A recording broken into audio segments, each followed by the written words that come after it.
رمضان کا حیران کن سچا واقعہ۔ رمضان کی ایک خاموش و بابرکت رات تھی۔ ہر طرف سکون تھا، لوگ مساجد میں عبادت کر رہے تھے، کوئی قرآن پڑھ رہا تھا تو کوئی اللہ کے حضور سجدہ ریز تھا۔ اسی شہر میں ایک ایسا شخص بھی رہتا تھا جو اپنی زندگی گناہوں میں گزار رہا تھا۔ وہ نہ نماز پڑھتا تھا اور نہ روزے رکھتا تھا۔ لوگ اسے بار بار سمجھاتے کہ اللہ کی طرف واپس آ جاؤ، لیکن وہ ہمیشہ یہی کہتا کہ ابھی اس کے پاس بہت وقت ہے، وہ بعد میں توبہ کر لے گا۔ اسے دنیا کی مصروفیات اور خواہشات نے اس قدر گھیر رکھا تھا کہ اسے اپنے رب کی یاد ہی نہیں آتی تھی۔ رمضان شروع ہوا تھا تو پورے شہر کا ماحول بدل گیا۔ مساجد نمازیوں سے بھر گئی، ہر طرف عبادت اور تلاوت کی آوازیں گونجنے لگیں۔ ایک رات وہ شخص کسی کام سے واپس آ رہا تھا کہ اچانک اس کے قدم ایک مسجد کے قریب رک گئے۔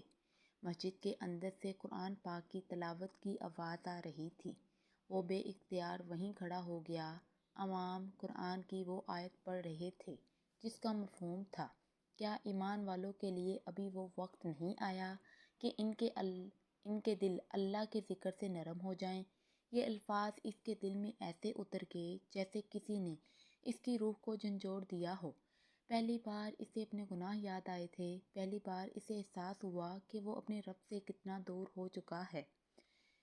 اس کی آنکھوں سے بے اختیار آنسو بہنے لگے، اس کا دل تیزی سے دھڑکنے لگا۔ اسے ایسا لگا جیسے اللہ خود اسے اپنی طرف بلا رہے ہیں۔ وہ فوراً مسجد کے اندر داخل ہوا اور خاموشی سے لوگوں کے پیچھے کھڑا ہو گیا۔ یہ اس کی زندگی کی پہلی نماز تھی جو اس نے سچے دل سے ادا کی۔ اس نماز میں اسے ایسا سکون ملا جو اسے پوری زندگی میں کبھی نہیں ملا تھا۔ نماز کے بعد وہ وہیں بیٹھ گیا۔ اس کے ہاتھ کانپ رہے تھے اور آنکھوں سے آنسو رک نہیں رہے تھے۔ اس نے ہاتھ اٹھائے اور اللہ سے دعا کی، یا اللہ، میں گناہ گار ہوں، میں نے اپنی زندگی ضائع کر دی، لیکن آج میں سچے دل سے توبہ کرتا ہوں، مجھے معاف کر دے۔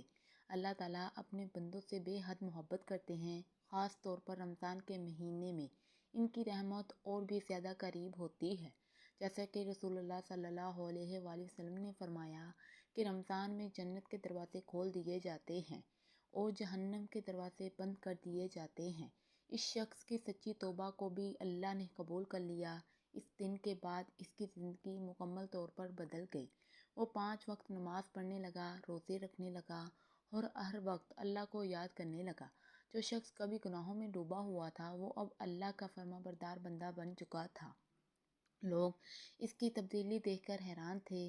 کوئی یقین نہیں کر پا رہا تھا کہ یہ وہی شخص ہے، لیکن حقیقت یہ تھی کہ رمضان نے اس کا دل بدل دیا تھا۔ یہ رمضان کی برکت ہے کہ یہ مردہ دلوں کو زندہ کر دیتا ہے، گناہ گاروں کو نیک بنا دیتا ہے اور مایوس لوگوں کو امید دے دیتا ہے۔ یہ واقعہ ہمیں یہ سبق دیتا ہے کہ چاہے انسان کتنے ہی گناہوں میں کیوں نہ ڈوبا ہو، اگر وہ سچے دل سے توبہ کرے، شاید یہ رمضان ہماری زندگی بدلنے کا بھی موقع ہو، شاید یہ وہ مہینہ ہو جس میں ہم اللہ کے قریب ہو جائیں، کیونکہ اللہ کی رحمت ہمیشہ اپنے بندوں کے انتظار میں رہتی ہے۔